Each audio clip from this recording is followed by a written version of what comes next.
السلام عليكم.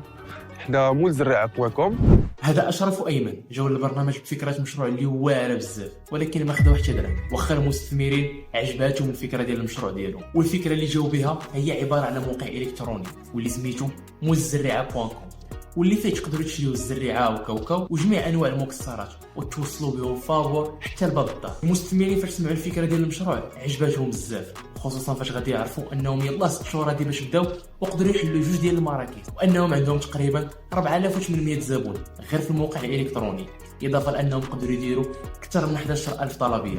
حنا تنعرضوا 2% مقابل 400,000 درهم.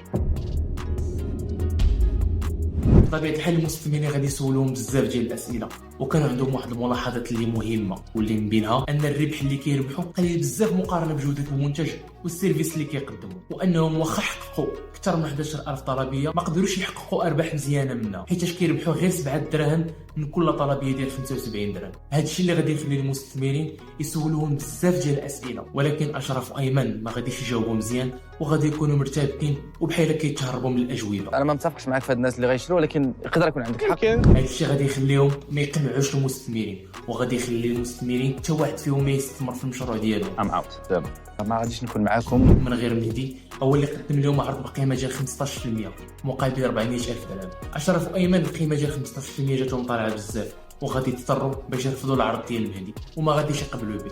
وحاليا في 2025 الموقع ديال الزراعه.com سد في 2021 وما بقاش خدام.